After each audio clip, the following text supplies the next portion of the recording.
কিছুক্ষণ আগে আমরা আসরের নামাজ জামাতে পড়েছি না? আলহামদুলিল্লাহ। এই নামাজ আজকে প্রথম পড়লেন কারা কারা? হাত তোলেন। আজকে প্রথমবার নামাজ পড়লেন কারা কারা? হাত তোলেন দেখি। আচ্ছা, সবাই নামাজি, মাশাআল্লাহ। আজকের মাহফিলের প্রথম নসিহত তো অনেক হবে ইনশাআল্লাহ, যতটুকু সময় আছে আমাদের হাতে এবং আল্লাহ পাক যা তৌফিক দিবেন। প্রথম নসিহত হচ্ছে 5 ওয়াক্ত নামাজ জামাতের সাথে পড়তে হবে। রাজি আছেন? আল্লাহ পাক কবুল করুন, আমিন। একটা হাদিস বলি, তাহলে নামাজের গুরুত্ব আপনার মাথায় চলে আসবে ইনশাআল্লাহ।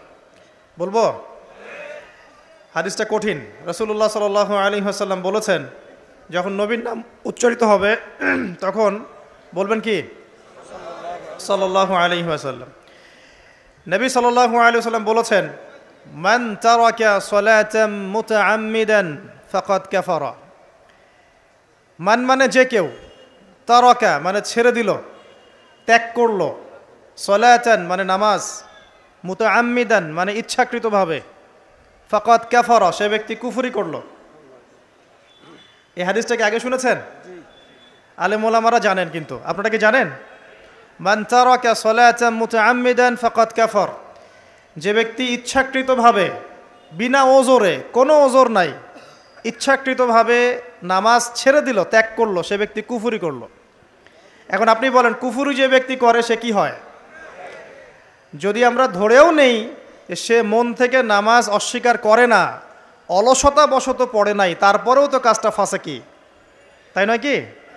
আচ্ছা, তো আজকের প্রথম নসিহত হচ্ছে 5 ওয়াক্ত নামাজ মৃত্যুর আগ পর্যন্ত কেউ ছাড়বেন না।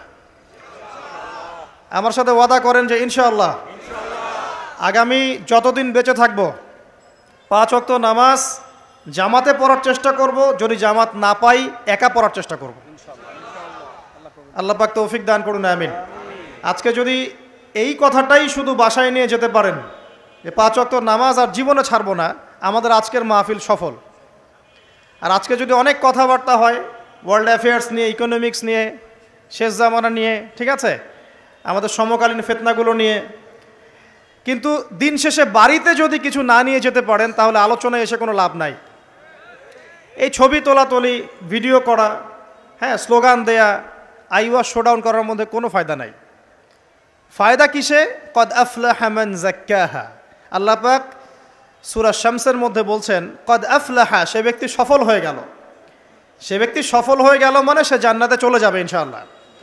কে? মান যাক্কাহা, যে ব্যক্তি তার নফসটাকে, তার এই যে কলব, এটাকে পরিশুদ্ধ করতে পেরেছে, সে ব্যক্তি সফল হয়ে গেল। ওয়াকাদ খাবা মান দাসাহা, আর যে ব্যক্তি তার নফসটাকে পরিশুদ্ধ করতে পারলো না, সে ব্যক্তি ধ্বংস হয়ে গেল। নফস কিভাবে পরিশুদ্ধ হবে এটা আমাদের আজকের আলোচনার টপিক। তার আগে আমরা বলি, 5 ওয়াক্ত নামাজ ছাড়া নফস কখনো পরিশুদ্ধ হবে না। তো আজকে আমরা অনেক যদি আলোচনা করি, বাসায় কিছু নিয়ে যেতে না পারি, তাহলে আলোচনার কোনো লাভ নাই, কোনো ফায়দা নাই। মানুষকে দেখানো, তাকবীর দেয়া, এই যে আমাকে প্রোটোকল দিয়ে নিয়ে আসলেন, ঠিক আছে, ভালোবাসা ভালোবাসার জায়গায়, কিন্তু দিন শেষে যদি আমরা আল্লাহর সামনে আত্মসমর্পণ করতে ব্যর্থ হই তাহলে এই মাহফিলগুলোর বরকত নষ্ট হয়ে যাবে। আমরা কি চাই যে মাহফিলের বরকত নষ্ট হয়ে যাক? আসরের জামাত আমরা আদায় করেছি, এই জামাত আমাদেরকে শৃঙ্খলা শিখিয়েছে, শেখায় নাই? একজন ইমাম লিড দিলেন নামাজে, আপনারা তাকে ফলো করলেন, তাই নয় কি? এটাই তো হচ্ছে মুসলিম উম্মার বৈশিষ্ট্য। মুসলিম উম্মা হবে শৃঙ্খলাবদ্ধ জাতি, যাদের প্রতিটা কাজ হবে সুশৃঙ্খল। আর আমাদের কাজগুলো কি এখন সুশৃঙ্খল? আমরা কিন্তু উশৃঙ্খল জীবনযাপন করি। দেখবেন ওই যে একটা হাদিস আছে শেষ জামানায়, যে নারী পুরুষের পোশাক পরবে, পুরুষ নারীর পোশাক পরবে। এই যে উশৃঙ্খলতা, দেখেন না এখন শেষ জামানায় আপনি দেখবেন এমন এক শ্রেণীর মেয়ে বের হয়েছে বাজারে, রাস্তাঘাটে, সমাজে, যারা কাপড় পরবে কিন্তু কাপড় পরেও নগ্ন থাকবে।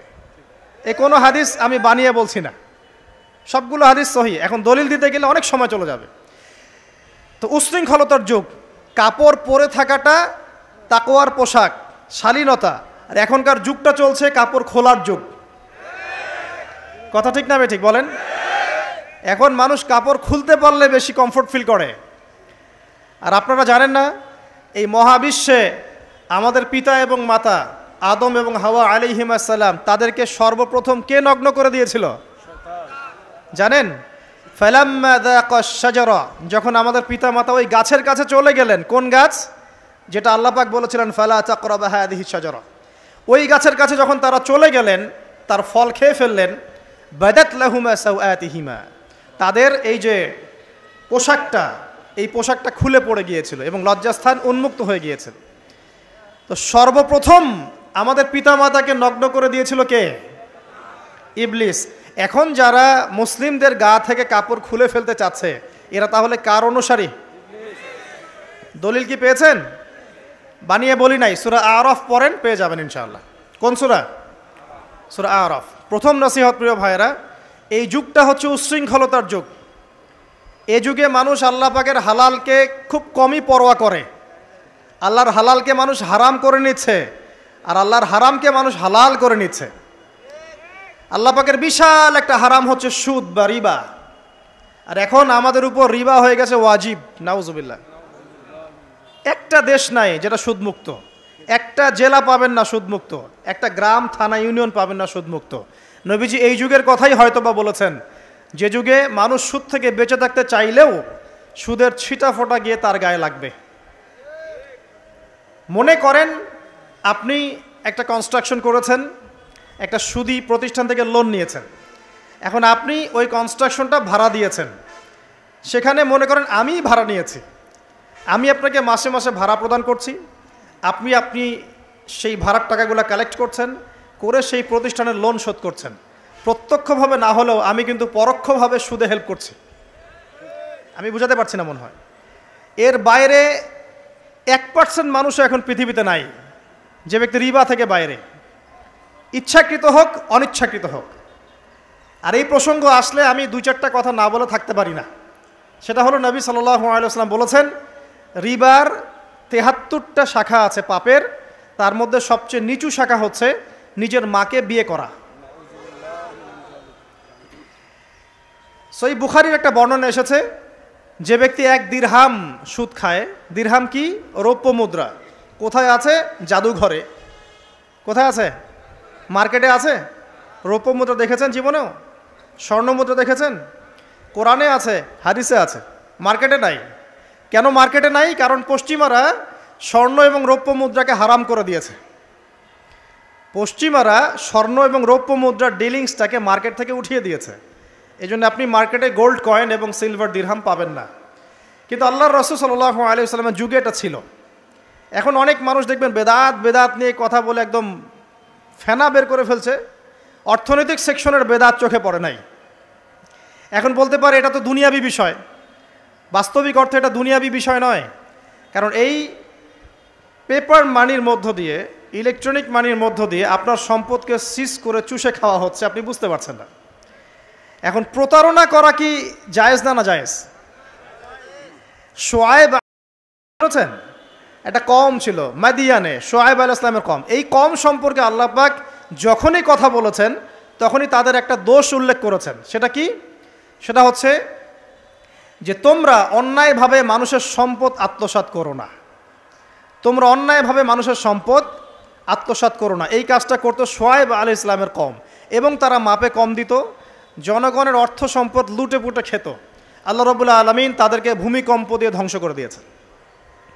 এখন এই পুরো সিস্টেম যেটা চলছে, এর মধ্য দিয়ে গরিব যে দেশগুলো আছে, স্বল্প উন্নত দেশ বা মধ্যম পর্যায়ের দেশ বা আরও নিম্ন পর্যায়ের অর্থনৈতিক সেকশনে, তাদের রক্তগুলো চুষে চুষে খেয়ে একটা সভ্যতা আজকে বিশাল বিশাল অট্টালিকা নির্মাণ করেছে।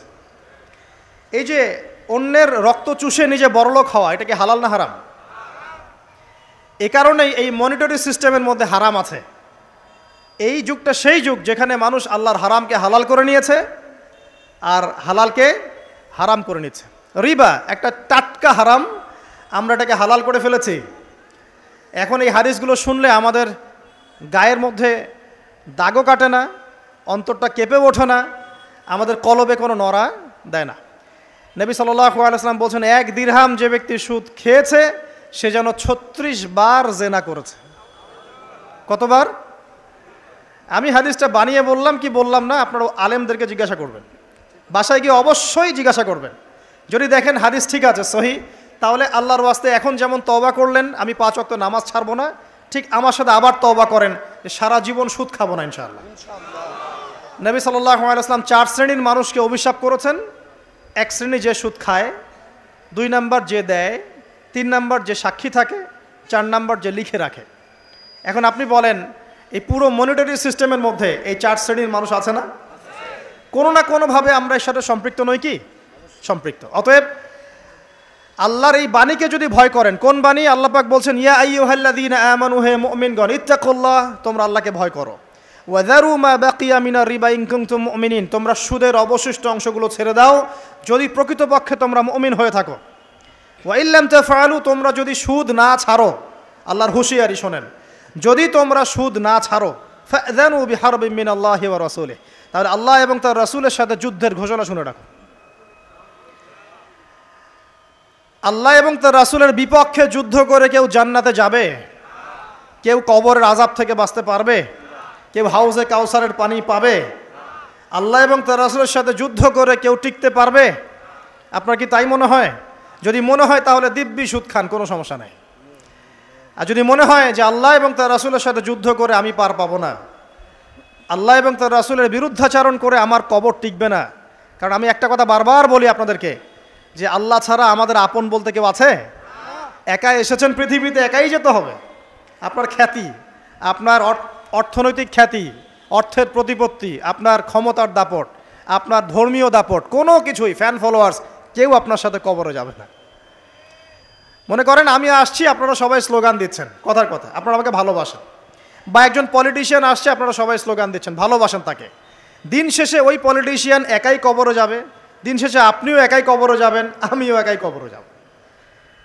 আলটিমেটলি কি হলো? দুনিয়া এবং আখেরাতে আল্লাহ ছাড়া প্রকৃত বন্ধু আমাদের কেউ নাই, প্রকৃত মওলা কেউ নাই। সেই আল্লাহ এবং তার রাসূলের বিরুদ্ধাচরণ করে কেউ তার সাথে যুদ্ধ করে কবরে পার পাবে, এমনটা ভাবা বোকামি নয় কি? আল্লাহ পাক আমাদেরকে বোঝার তৌফিক দান করুন।